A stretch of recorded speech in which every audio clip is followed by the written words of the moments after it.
Buenas a todos los escuchas.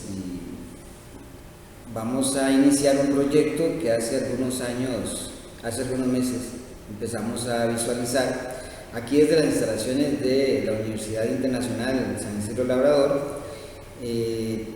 Mi compañera Jennifer Sánchez, educadora del área de español, ella sobre todo se ha desarrollado mucho en el tema de la literatura. Bueno, y un servidor, Clark Solís, que también ahonda un poco ahí en los temas históricos, políticos, filosóficos, y a los dos nos entraña un poco el amor por la literatura.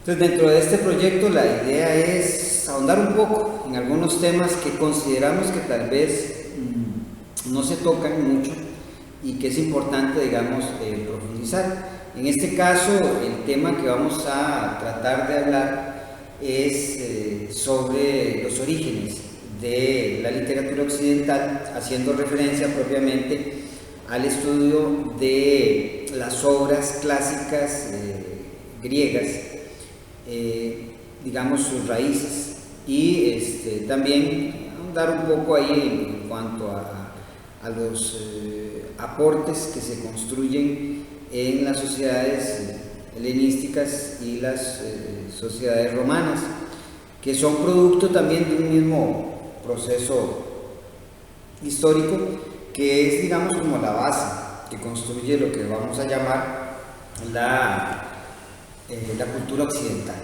Esta cultura occidental que nos dota de una serie de elementos importantes para comprender nuestra realidad actual. Es cierto que nosotros estamos en Latinoamérica y que somos parte, bueno, de nuestro país, Costa Rica, y que somos influenciados por los españoles, y precisamente por esa línea tenemos muchos elementos de la cultura occidental.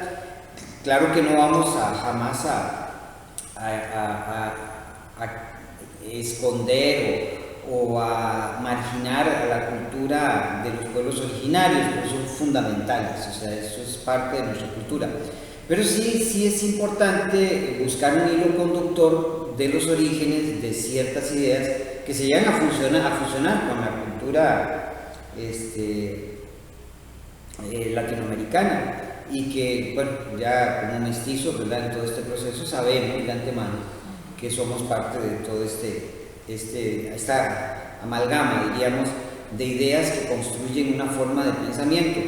Y el punto es que cuando vamos a ver un poco de literatura, siempre es importante, digamos, ahondar en todos estos temas, aspectos que nos dejan, digamos, entrever ciertas formas de pensamiento, de realidades.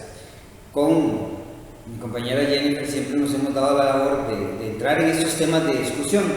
Sí es cierto, a nivel universitario probablemente los tratamos mucho con nuestros estudiantes en clases, pero es importante que esto, digamos, se difunda y se construya, ¿verdad? Porque al final de cuentas el conocimiento es una construcción social, y eso es lo que queremos. Bueno, aprovechando un poco las redes sociales y un poco estos espacios, la idea es como entrar a una especie de charla, discusión, y que de una vez vayamos poniendo puntos de vista.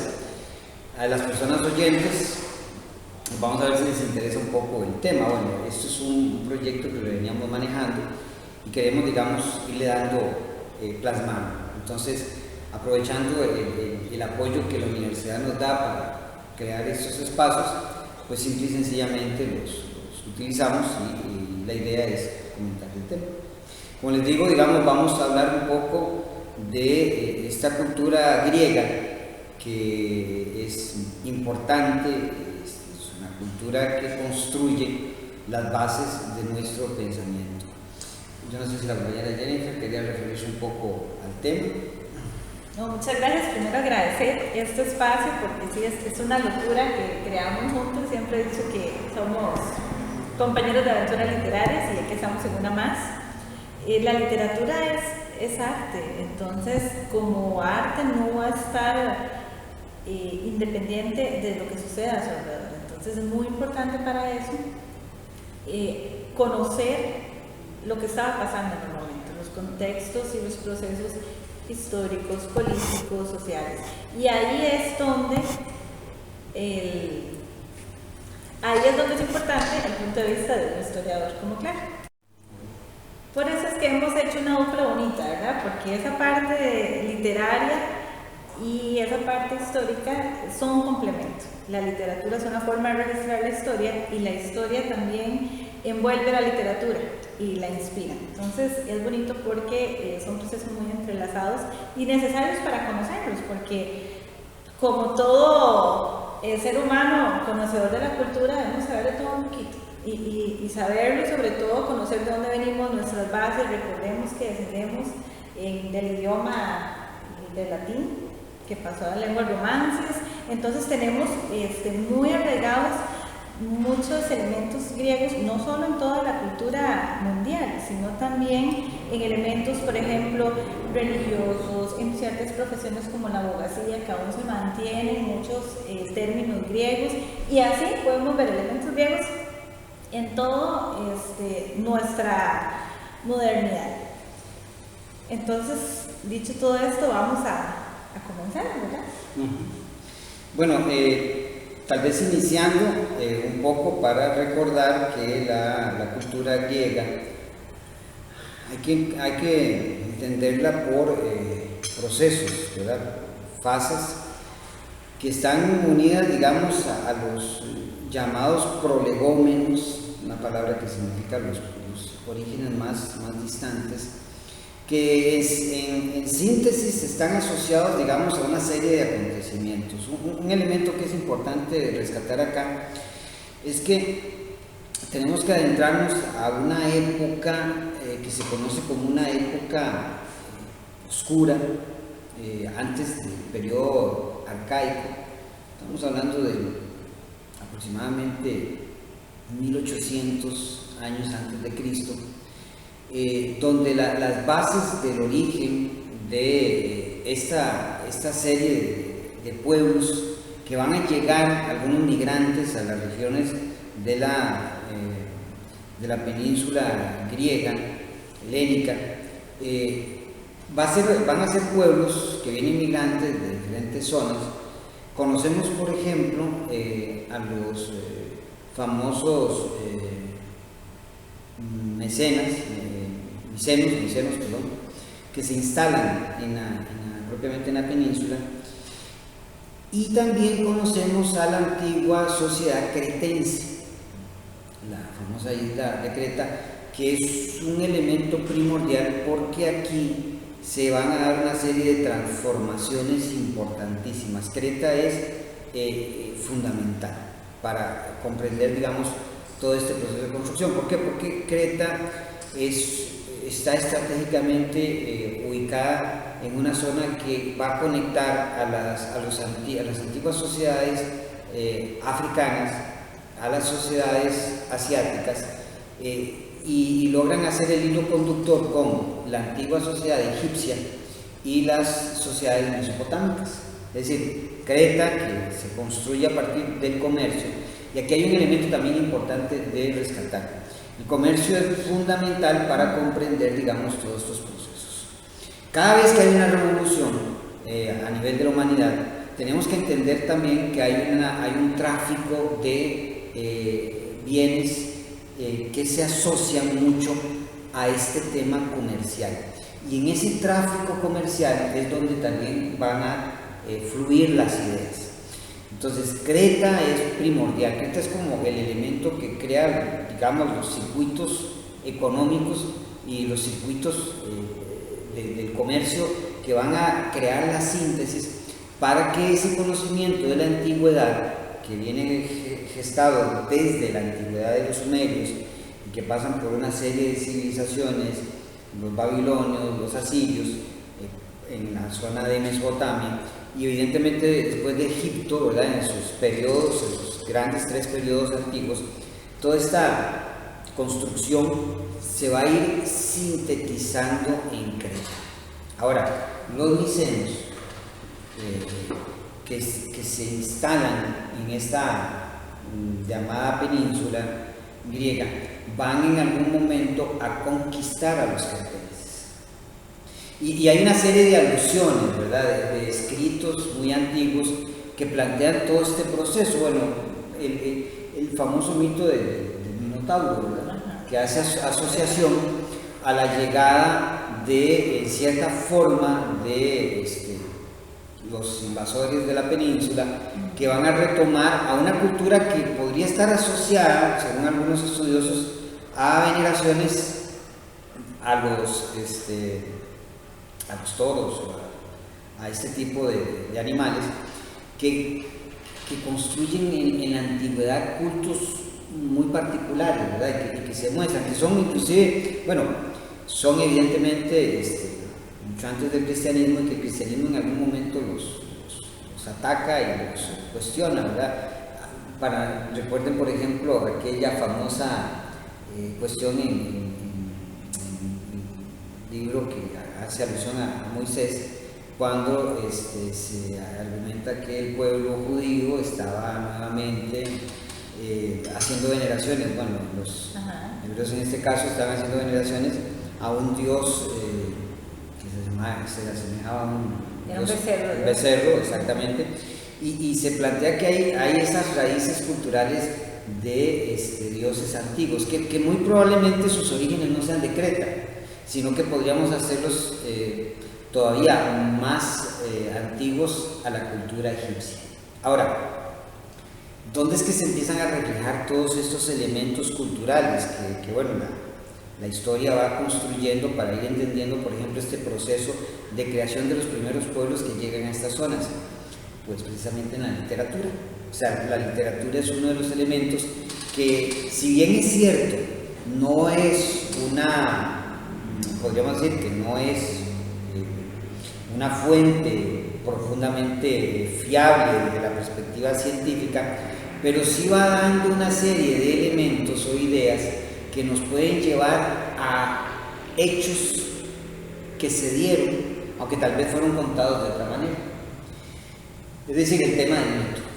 Aquí el mito está inmerso en la cultura y bueno, ¿cuáles son obras que están relacionadas con esos mitos y esas construcciones? Bueno, ahí es evidentemente que tenemos que hacer alusión a las obras de Homero y a las obras de Hesiod, ¿verdad? Y ahí podríamos decir entonces la riqueza. ¿Por qué a nosotros, bueno, en algún momento determinado, lo que pasa es que la educación cambia, a nosotros nos mandaron a leer la Ilíada, ¿verdad? Nos mandaron a leer la Odisea. En los momentos cuando uno y eso es un problema tal vez ya del sistema, ¿verdad? El sistema a veces, la formación que da es ciertamente de tener algunas ideas, unos primeros roces, pero no se profundiza en el análisis. Entonces ahí es cuando caemos en la situación de ver todo demasiado superficial, a tal punto que ni siquiera entendemos, ¿no? Y hasta tedioso, sentimos que hay que leerla por leerla y ser peor. A veces se toma una versión al tema cuando no es eso. Pero sí, es el sistema. Es importante eso que usted resalta, porque en toda esa época, pues está hablando, ¿verdad? Estamos hablando de 2000, 1800 antes de Cristo. Pasa eso que comentas, que Grecia está muy dividida, no, sino que por su geografía. Grecia es una península, varias penínsulas y muchas islas. Entonces vamos a tener como varios sectores, este, oeste y centro, que ellos no tienen como comunicación, no se ven como nación, ¿verdad? Entonces al final tienen hasta idiomas diferentes, dialectos diferentes y también puntos de vista diferentes. Entonces ellos se ven independientes entre ellos. Pasa que en este periodo la literatura empieza a tomar forma, pero de una manera oral. Recordemos que a esta altura no saben ni leer ni escribir. Entonces todo se transmite de forma oral. ¿Cómo? Mediante cantos. Entonces aquí surgen dos figuras muy importantes, que son los rapsodas y los aedos. Los rapsodas son aquellos pregoneros o recitadores, son como cantantes ambulantes, que son los que se encargan de ir por las calles o los contratan en fiestas, siempre pagando como una especie de honorario, especies o como se pudiera en el momento, y ellos se encargaban de recitar. Entonces el rapsoda tiene como una barra y él va marcando como el ritmo, pero lo que hace es una poesía coral. Entonces recita en voz alta, en voz baja, cambia esa expresión. Los rapsodas se caracterizan porque tienen una memoria prodigiosa, porque todo tenían que aprendérselo de memoria para poder recitar. Esa es la diferencia con los aedos. Los aedos sí eran creadores de lo que ellos cantaban, porque entonces el aedo tenía un instrumento musical, la cítara, y la iba tocando. Entonces podemos hacer la analogía ahora con los hacen retahilas o coplas que están haciendo en el momento. Esos son los aedos. Entonces ellos van creando, van cantando, ellos gozan de un poquito más de prestigio, entonces los llaman a hacer sus participaciones en las cortes, en los banquetes, tienen acceso un poco más. Hay una polémica muy interesante que catalogan a Homero como un rapsoda, pero también como un aedo. ¿Por qué? Porque debido a esta transmisión oral no existe una prueba fehaciente de que sea Homero el creador de la Ilíada. Entonces, algunos lo toman como un rapsoda que en su momento se apropió del canto y ya lo hizo suyo, otros que no, que es una aedo que él efectivamente es el creador de todos los cantos, de los 24 cantos de la Odisea y de la Ilíada. Entonces, por ahí hay una polémica interesante y no lo sabremos porque en aquel entonces no hay cómo comprobarlo, por ese carácter oral que es también tan efímero. A mí hace algunos años también había escuchado el tema de que no hay seguridad de que estemos hablando inclusive de un solo Homero. Se puede decir que es probable, algunos argumentan así, de que sean varios Homeros, porque el tema, digamos acá, cuando hay una construcción oral, es la pequeña dificultad que existe, ¿verdad? En algún momento determinado se empezaron a hacer, se empezaron a recoger todos estos versos, toda esta serie de digamos, versos escritos y se fueron uniendo y se fueron armando, que también, bueno, tienen otros elementos ahí, que inclusive cuando uno habla del tema de la Biblia, por ejemplo, un libro tan particular, se llega siempre a la fundamentación de que esta herencia de ir guardando diálogos van creando cambios, ¿verdad? O sea, viene siendo probablemente no lo que se dijo originalmente, sino lo que se construye socialmente. Y entonces puede ser que se le coloque algo más, una versión, se le cambie. También, bueno, ya eso es otro tema, las traducciones. Ese es otro tema. Las traducciones van cambiando el es como que es otro tema, pero Popol Vuh tiene muchas analogías con la Biblia, tiene su Génesis, tiene su Éxodo, y uno dice, ¿será la contaminación, muy probable, la contaminación de la traducción del momento, que fueron también monjes cristianos? Entonces, es todo un tema eso de las traducciones. Siguiendo con el tema de los aedos, podemos verlos representados en la Odisea, porque Homero se encargó de plasmar en esta obra que era un aedo. Ahí nos da el ejemplo de Módulo, que canta en la corte, y también de Febio, que canta en la corte de Ítaca. Son los dos ejemplos que vienen en la Odisea. Por eso es que se habla de que la literatura registra esas cosas, porque tenemos esos ejemplos plasmados en personajes que llegan y crean los cantos conforme está pasando. Nos damos cuenta que son originales porque no es genérico, sino que responde a lo que está pasando en el momento. Entonces ahí es donde se ve que son creaciones propias. Esta parte oral es importantísima porque en aquel tiempo hay un asunto político que sucedía no solo en Grecia, sino también en Roma. Los espacios de mayor prestigio social, o incluso pasaba como que todos se conocían, también pasaba mucho en la antigua Roma. Entonces, su única forma de defenderse o de tener cierto prestigio, renombre o defensa era teniendo una buena oratoria, una buena conversación. Entonces, aquel que sabía expresarse correctamente era el que tenía prestancia, tenía respeto y era admirado por los demás. Entonces, este dominio de la lengua, de estos puntos, era muy importante.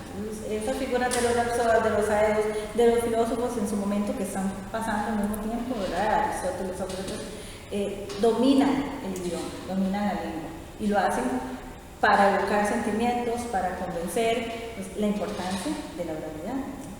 Eso me hace recordar, por ejemplo, el tema de los sofistas, ¿verdad? En la filosofía, que son grandes oradores.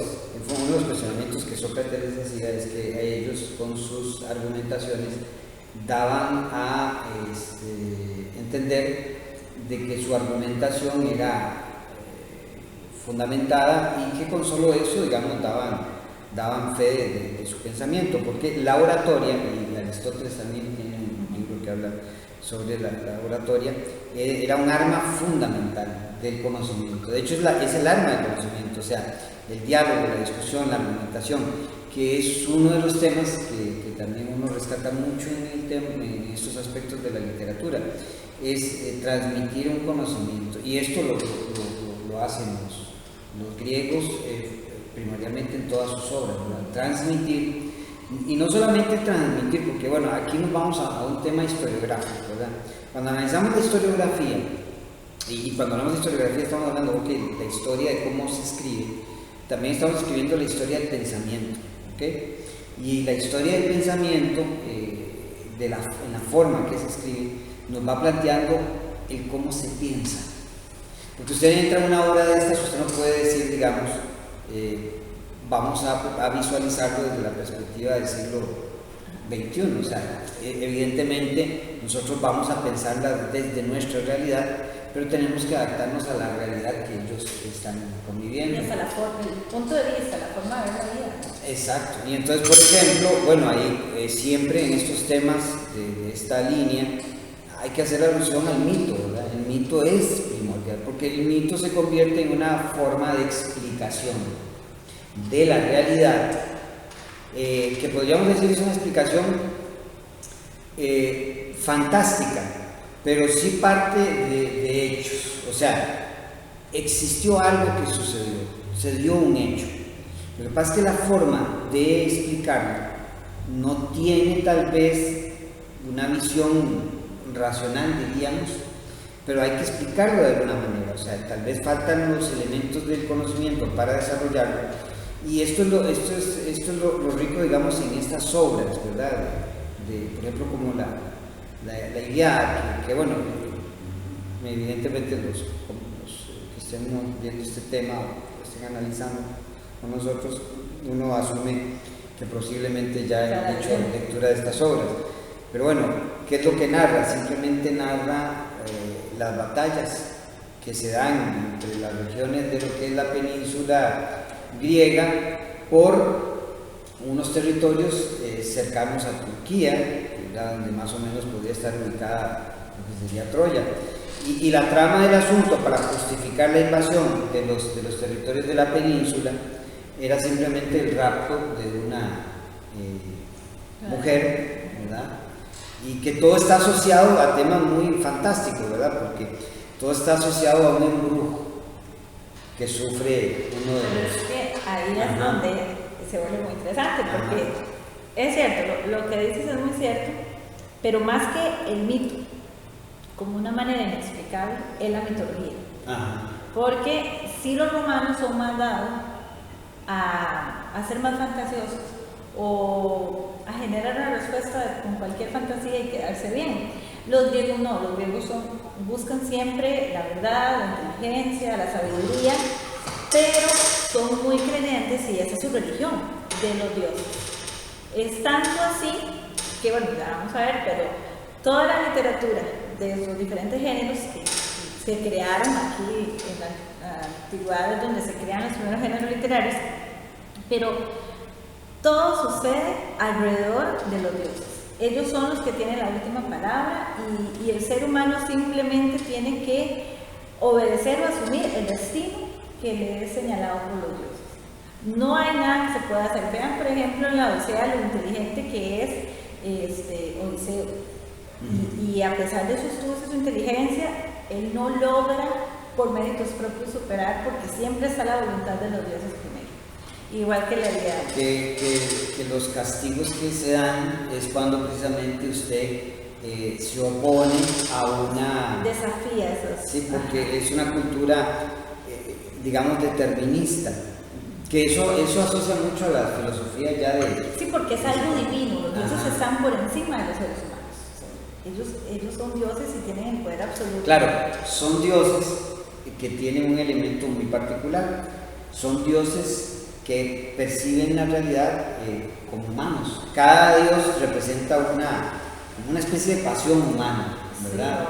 Sí. Hay unos que representan el odio, otros representan el amor, otros representan el dolor. O sea, hay una serie de dioses que son y que reflejan un poco también estos sentimientos. Claro, cuando planteaste el tema de los griegos es muy particular porque sí, los griegos, recuerden que ellos son los que llegan a hacer esa síntesis de análisis que vamos a verla en la filosofía, ¿verdad?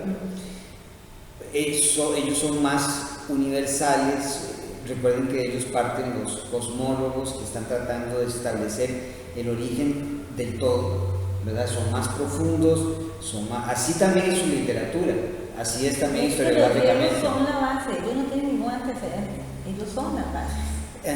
Uno podría decir, por eso hice alusión al tema de la isla de Creta. O sea, ellos lo que lograron hacer en estas raíces comerciales, porque bueno, sí tenemos que entender algo. O sea, Grecia, al igual que después Roma, bueno, históricamente se lo conoce como las sociedades del mar. Y son sociedades del mar porque desarrollaron más el comercio que las sociedades hidráulicas. Las sociedades hidráulicas están llamadas, o son asociadas a las que se gestaron en los ríos.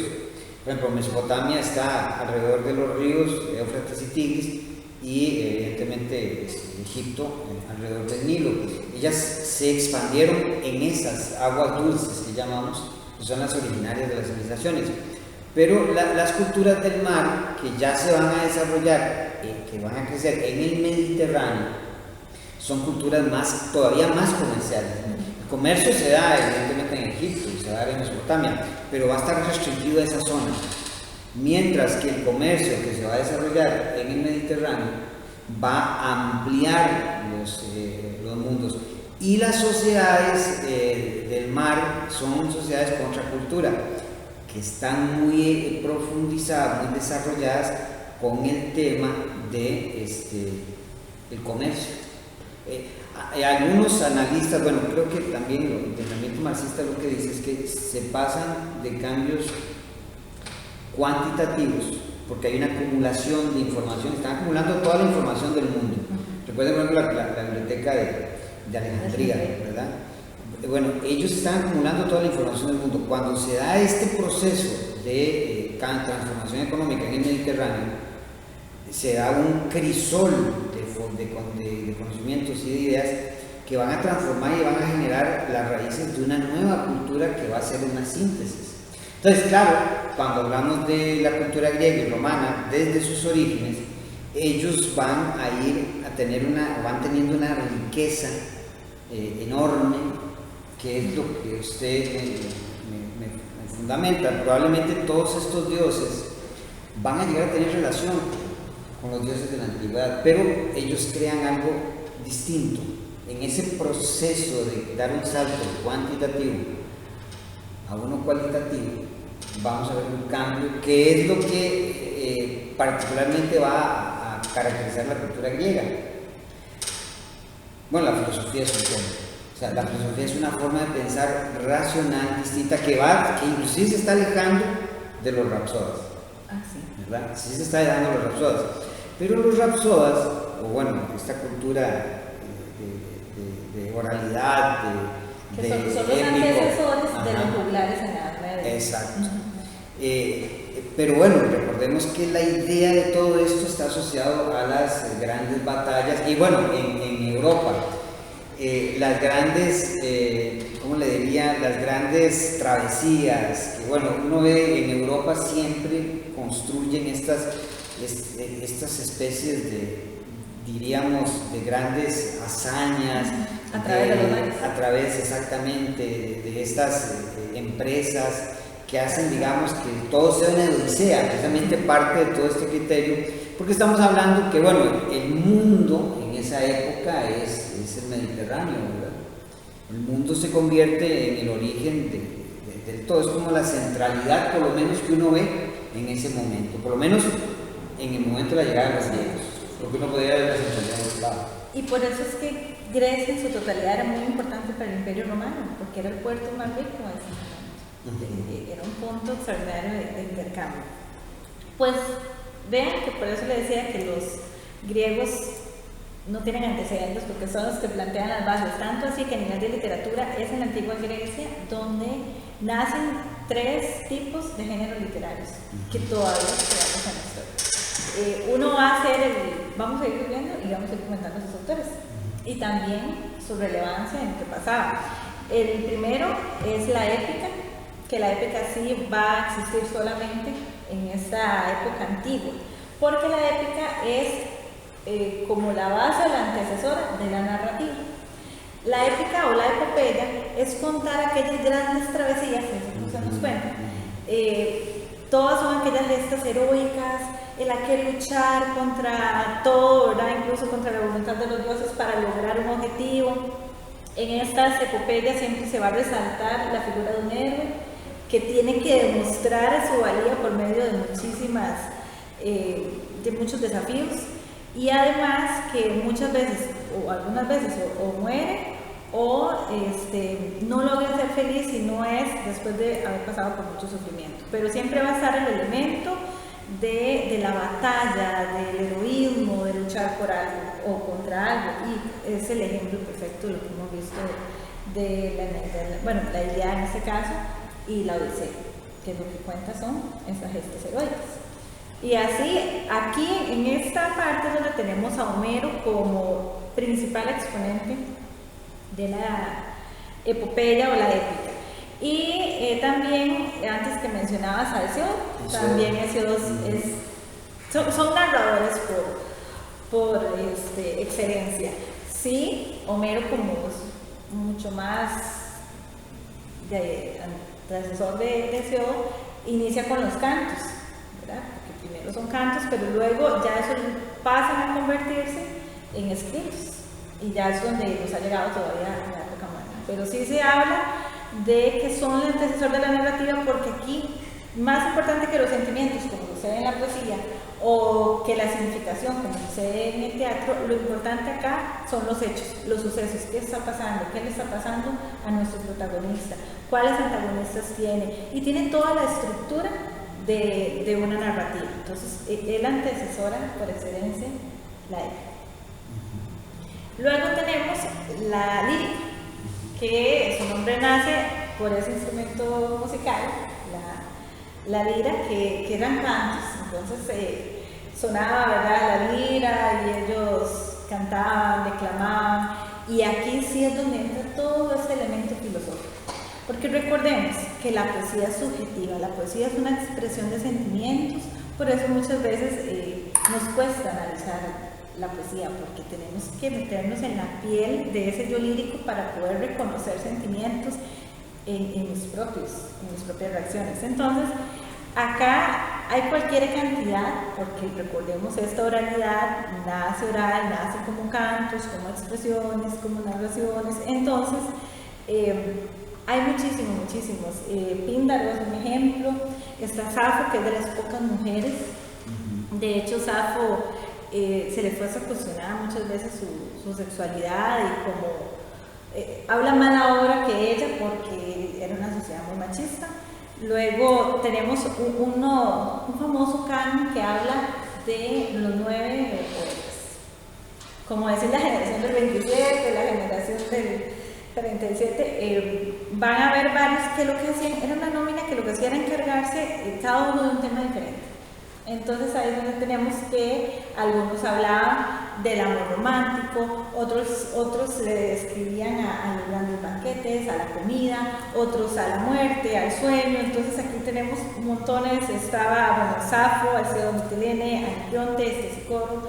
Son un montón, y todos así con nombres complicadísimos.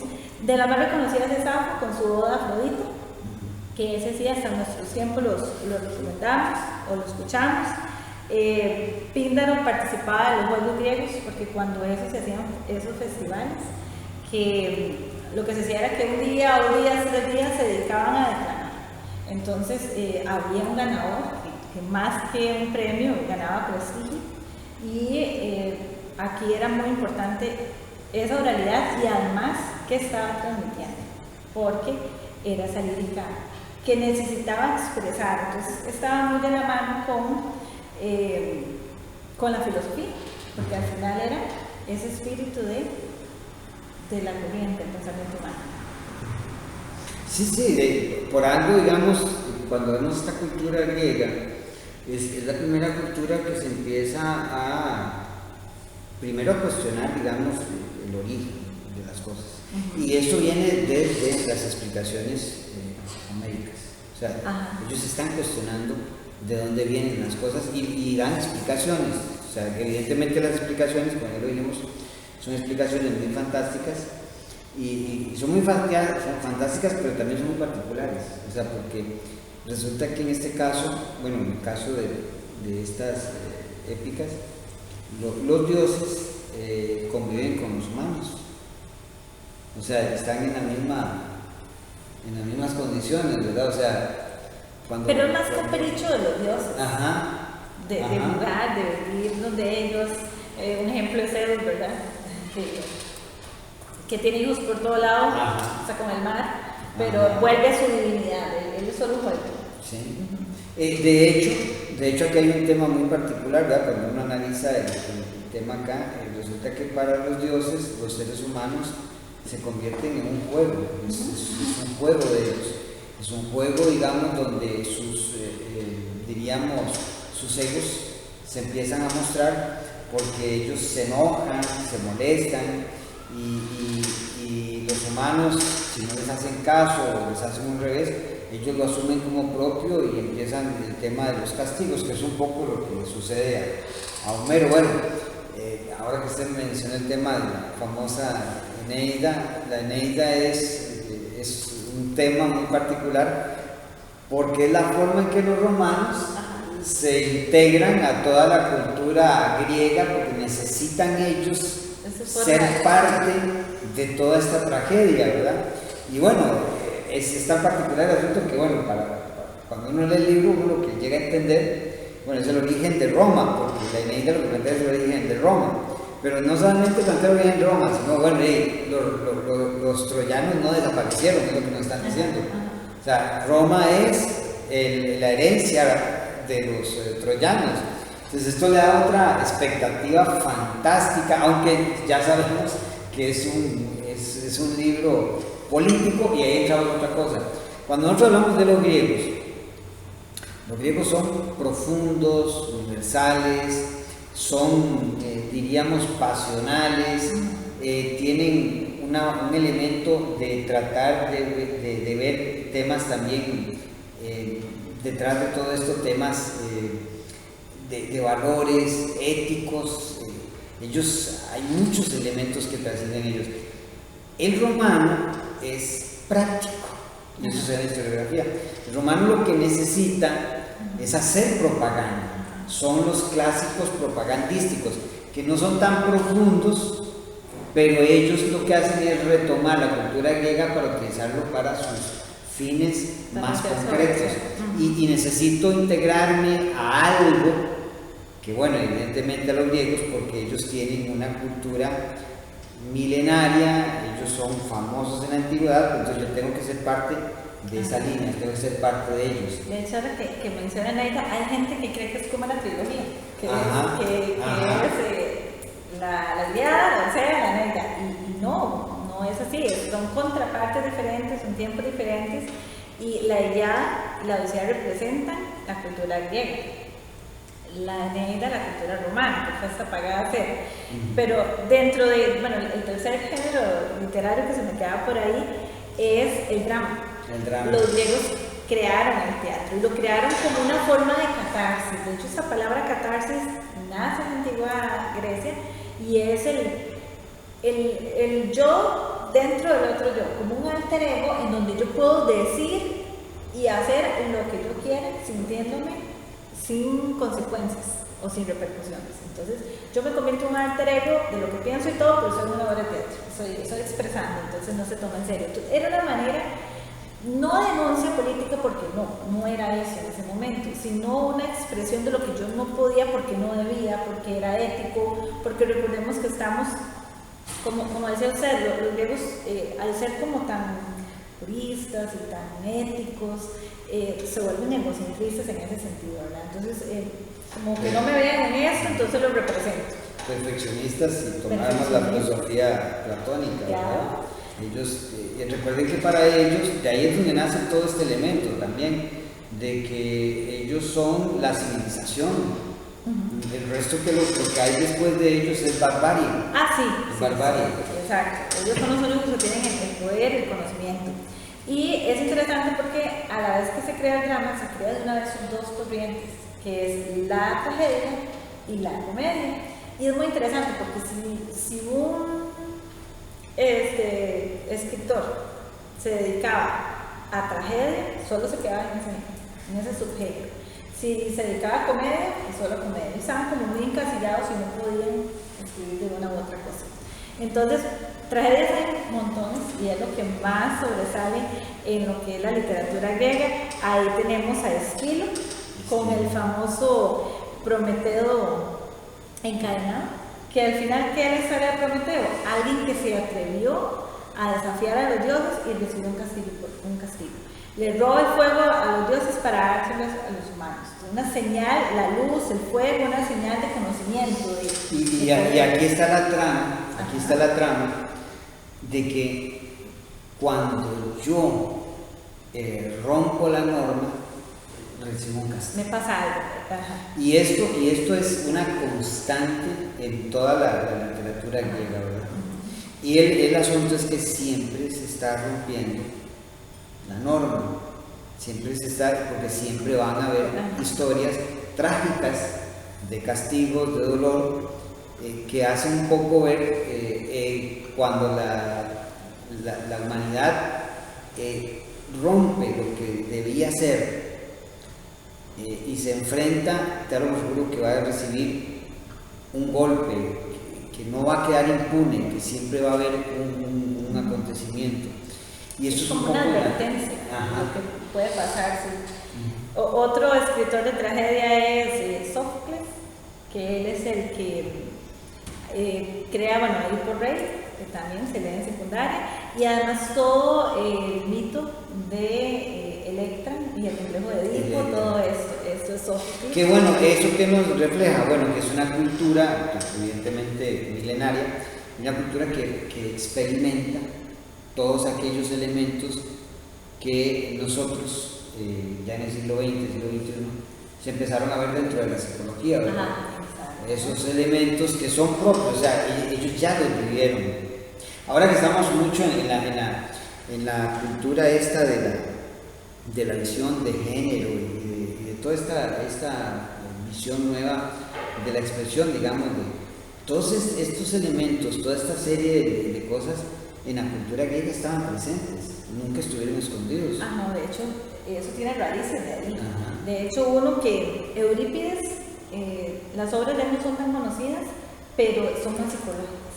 Ahí vemos una obra donde se busca más como la psicología de los personajes. Entonces ya no actúan como en otras obras de que actúan por actuar o por hacer, sino que hay todo un sentimiento detrás que motiva. Entonces es como el primero que escribe más psicológicamente, o hace un perfil psicológico de los personajes que tal vez los otros, porque se centraban en la oralidad o representaciones, pero Eurípides es de los primeros en hacer este arco psicológico, como diríamos ahora, ¿verdad? Que es muy normal en las narrativas. Estos tres son como los máximos exponentes de la tragedia. Luego tenemos la comedia, que en la comedia es básicamente porque tiene su base en Dionisio, que es una comedia de una risa tipo los bufones medievales, ¿verdad? Entonces es una risa fácil, no es satírica, la sátira nace hasta en Roma, entonces es una comedia que da risa simplemente por darla. Entonces lo que vamos a ver son como obscenidades, abusos, al que siempre le pegan con un palo, ese tipo de humor que era así como más por hacer reír en payasadas. Entonces, por ahí estaba Aristófanes, que escribe comedia, y bueno, y el mismo Dionisio, que fue el que sentó como el que escribió y dijo, bueno, eso es comedia, eso es el reír. Sí, y es muy particular también el hecho que bueno, son sociedades que, bueno, pasan por diferentes periodos, ¿verdad? Habíamos hablado del periodo oscuro. También, bueno, está el periodo arcaico, el preclásico, el clásico, que bueno, esos periodos que después se quisieron aplicar a todas las sociedades a nivel mundial, ¿verdad? Pero son propios, digamos, de las culturas greco-romanas, y que debemos de entender que, por ejemplo, si las raíces están montadas precisamente en estos rapsodas, toda esta cultura que termina en esta literatura más acabada, que ya la vamos a ver en el periodo clásico, que es donde, en el periodo clásico es donde madura también la filosofía, ¿verdad?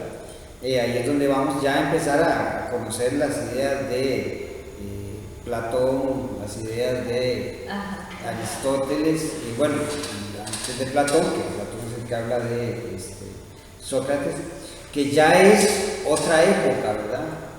Ya es una época donde se está tratando de superar el mito, pero esa superación del mito no es en toda la población, es en cierto grupo social que ya ha profundizado en el conocimiento y que empezaron a visualizar el hecho de que había que pasar a otro tipo de conocimiento, que es el conocimiento ya científico. Pero la población, digamos la mayoría del pueblo, evidentemente todavía está en el mundo mágico, ¿verdad? Fantástico, porque eso se continuó manteniéndose. Solo ciertos pensadores ya fueron los que empezaron a ir no atacando, pero sí cambiando la forma en que observaban la realidad, ¿verdad? Es cierto grupo. En la literatura, ciertamente todavía van a mantener muchos las herencias de todas estas rapsodas, porque aquí también hay un elemento evidentemente político. O sea, el hecho de yo asociarme con la visión de los dioses, de ser, bueno, ¿cómo justifico yo la nobleza? Porque también ahí está el tema de la nobleza, ¿no? Yo cómo me justifico para estar en el poder, ya pues yo tengo que ser heredero del reino de los dioses, porque eso me da linaje. Exacto. Eso me da linaje. Y ese linaje tiene que ser justificado. Pero ya los primeros científicos ya empezaron a visualizar que el asunto no era de esa forma, ¿verdad? Pero bueno, ellos pertenecen a una clase alta, exclusiva, que empezaron a cuestionar el orden establecido. Un orden establecido que le daba sentido a la sociedad griega, y que bueno, en este caso lo estamos viendo en los temas de la literatura. De hecho, hasta la fecha, actualmente en Inglaterra, en España, la monarquía es esa familia escogida por los dioses, por Dios en este caso. Hasta la fecha, de hecho, ahora que murió la reina, había un orbe que representaba a Dios. Ellos representan a Dios en la tierra. Es muy, muy fuerte esa parte de representación divina. Ahora que usted decía el periodo arcaico, es muy cierto. La Grecia se divide, bueno, el periodo arcaico, que es esa parte muy oral, es esta forma de poesía, donde se hablaba, todo esto que hablamos de los rapsodas y los aeros. Luego tiene una época que se puede decir que es como la clásica, que es cuando madura esta literatura, aquí es donde aparece la epopeya, donde aparece el drama, el teatro que se representaba. O sea, los centros de los espectáculos de aquel entonces eran representaciones de las tragedias o de la comedia y las propias narraciones orales. Todo esto, esta oratoria también que había que desarrollar, tal vez ya no como poesía, sino como oratoria, simplemente por argumentar, también era parte de los espectáculos y pasaba en esta época que fue como la época máxima, como el apogeo de la literatura griega. Luego entramos a un periodo helenístico, que es un periodo de transición, y aquí es donde entran todos esos elementos políticos que tal vez usted nos puede hablar, que aparece Alejandro Magno, y en ese periodo helenístico se entra a la transición en donde Grecia es conquistada por Roma. Esto uno lo ve mucho con los historiadores, ¿verdad? Uno de los primeros historiadores, considerado el padre de la historia, es Heródoto, ¿verdad? Que va a narrar precisamente toda la trama que se da con los enfrentamientos con los persas, ¿no? Y bueno, aparecerán otros historiadores que van a continuar hablando, porque esta guerra contra los persas fue muy larga. Los persas son como, digamos, aquel enemigo que ellos consideraban pues bárbaros, aunque Heródoto nos va a narrar, que eso es otro elemento de la narración. Ellos van a narrar de manera muy detallista las cosas que pasan, paisajes, guerras, características también.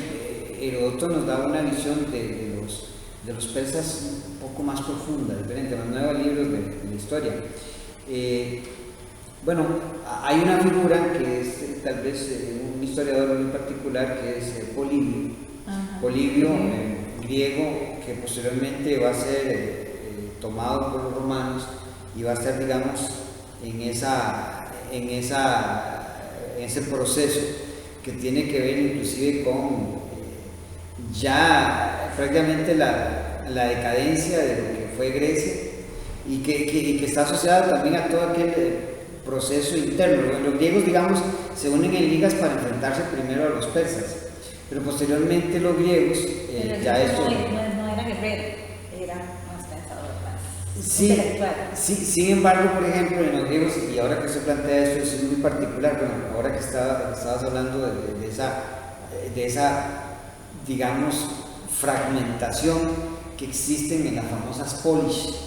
Las polis, que es una construcción, ¿verdad?, de griego. ¿Por qué hablamos de las polis? Bueno, porque las polis eran un universo en sí mismas. Es decir, cuando hablamos de la cultura griega no estamos hablando de una cultura homogénea desde la perspectiva del Estado-nación que nosotros conocemos en el siglo XIX. Ellas son una serie de islas, una serie de ciudades que tienen inclusive cultos, y que el panteón griego está compuesto por diferentes dioses que representan diferentes islas donde tiene mayor influencia. Entonces, que Jennifer nos estaba planteando con los diferentes dialectos. Bueno, en las polis cada isla tiene su particularidad. Esta fragmentación dentro de ese universo, porque es un universo, lo que nos deja es una cultura muy diversa, con una gran cantidad de dioses, y que para poder, por ejemplo, llevar una campaña, tienen que ponerse de acuerdo. Y ahí es donde vienen las ligas, las famosas ligas, que son acuerdos. ¿Para qué? Bueno, para enfrentarnos a los persas tenemos que ponernos de acuerdo, pero al igual que hay un tema desde la perspectiva política, donde evidentemente vemos a los atenienses, que son más, diríamos, democráticos, ordenados.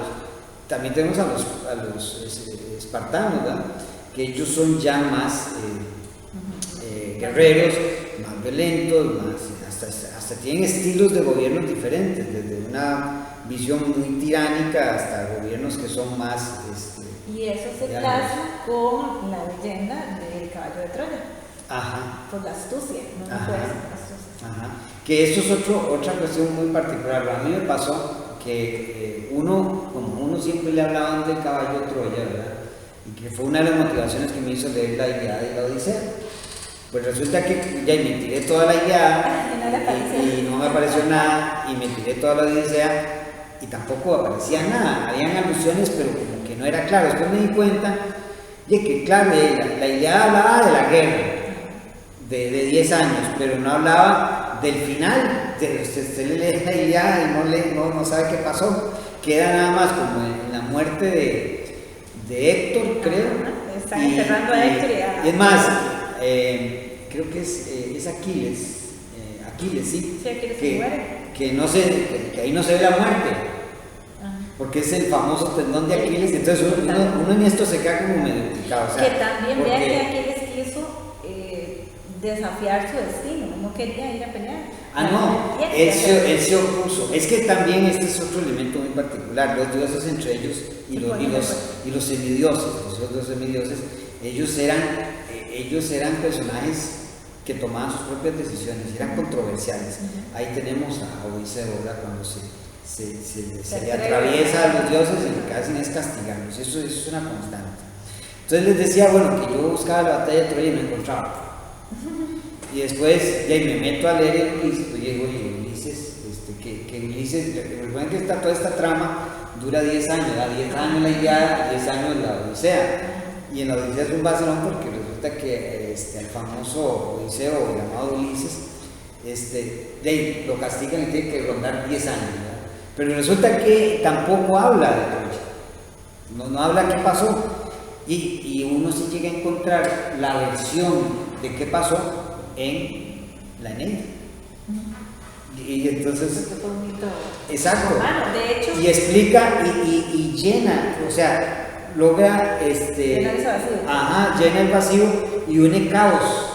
Entonces, claro, es un proyecto político, romano, pero que justifica todo y explica todo, y entonces dice, claro, ahí es donde aparece la figura de Rómulo y Rémulo, que también uno decía de dónde salió, y sale de aquí de la Eneida. Entonces, cuando usted quiere un poco meterse en este juego de la fantasía, digamos, mitológica, pues sí, los 3 libros le ayudan a tener una claridad del tema, aunque es pura mitología, ¿verdad? Y es razón porque es fantasioso para nosotros, en el siglo XXI, pensantes, sabiendo o creyendo que los dioses no existen, pero para ellos no era fantasioso, eran los dioses, se les hacían ofrendas, había que obedecer y temer.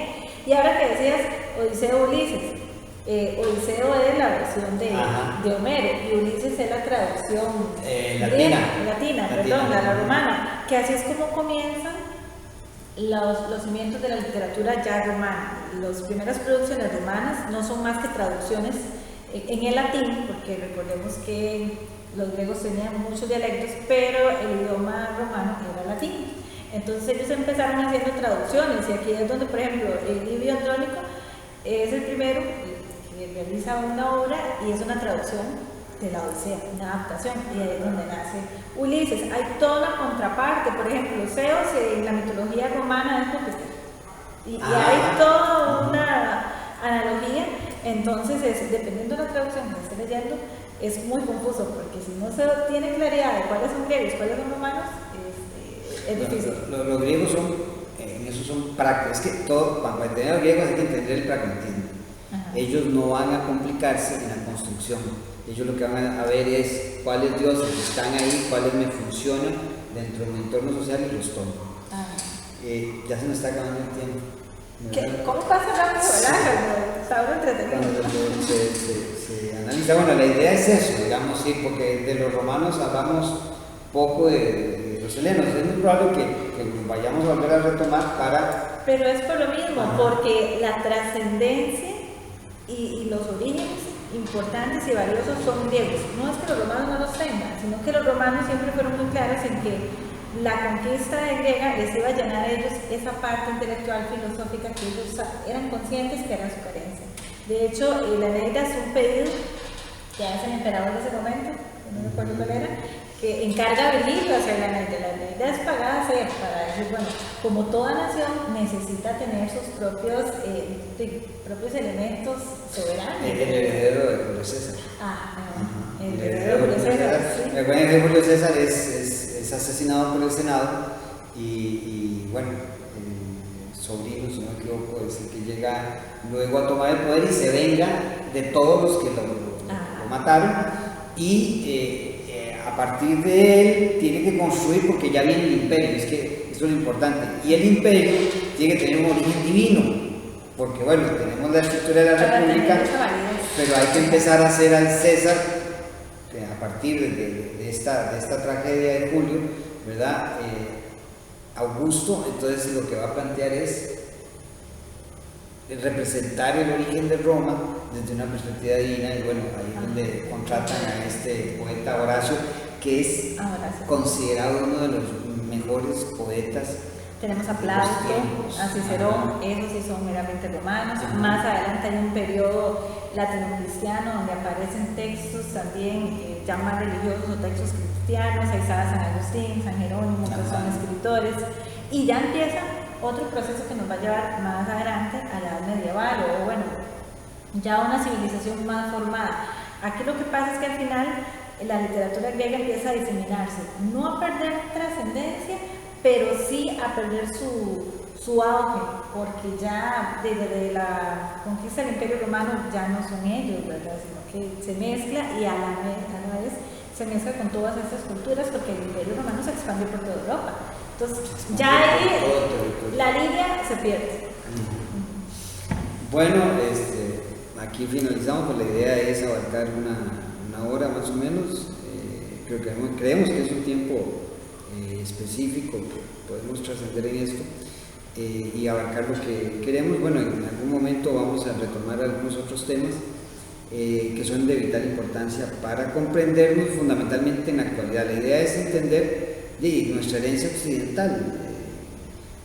Tenemos que también entender la herencia indígena, por eso somos una fusión, pero entenderla desde esta perspectiva más profunda, analítica, que nos cuestione nuestro origen, nuestro ser. Nosotros somos parte del todo. Somos un todo, somos un resultado de un proceso.